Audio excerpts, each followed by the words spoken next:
Run B T S episode 131. Debate ചെയ്യാൻ പോയിട്ട് കുളിച്ചു വന്ന 7 പേരുടെ കഥ.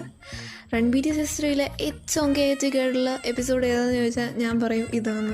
എല്ലാ മെമ്പേഴ്സും ഭയങ്കര സീരിയസ് ആയിട്ട് ഡിബേറ്റ് ചെയ്യാൻ പോയതാണ്. പക്ഷേ സ്റ്റാഫ്സ് 7 പേരെ നല്ല വൃത്തിയായിട്ട് കുളിപ്പിച്ചിട്ടുണ്ടായിരുന്നു. റൂൾസ് എന്താണെന്ന് ആർക്കും അറിഞ്ഞൂടായിരുന്നു. എന്തെങ്കിലും പറഞ്ഞാലും വെള്ളം വരും, ഒന്നും പറയാതിരുന്നാലും വെള്ളം വരും. ആദ്യമൊക്കെ മെമ്പേഴ്സ് സ്പ്ലാഷ് ചെയ്യുന്ന മെഷീൻ കേടാന്ന് വരെ പറഞ്ഞിട്ടുണ്ടായിരുന്നു. ഈ ഒരു ഗെയിമിൽ ഒരു മെമ്പർ മീഡിയേറ്ററായിട്ട് നിൽക്കും. ബാക്കി 6 പേര് 2 ടീമായിട്ട് സ്പ്ലിറ്റ് ആയിട്ട് ഈ 2 ടീംസ് തമ്മിൽ ഒരു ഡിബേറ്റ് ഉണ്ടാവും. ഈ ഡിബേറ്റിൻ്റെ ഇടയ്ക്ക് സ്റ്റാഫ്സ് നേരത്തെ സെറ്റ് ചെയ്ത് വെച്ചേക്കുന്ന കുറച്ച് പറയാൻ പാടില്ലാത്ത വേർഡ്സ് അല്ലെങ്കിൽ ചെയ്യാൻ പാടില്ലാത്ത കാര്യങ്ങൾ ഉണ്ട്.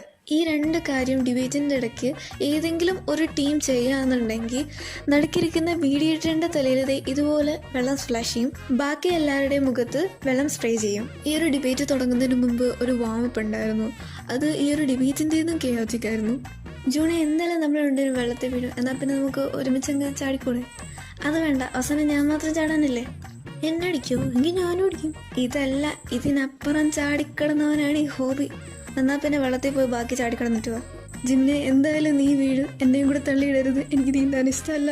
ലിറ്ററലി ഈ ഒരു എപ്പിസോഡ് എന്ന് പറയുന്നത് 38 മിനിറ്റും 55 സെക്കൻഡുള്ള പ്യുവർ കെയോസ് ആയിരുന്നു.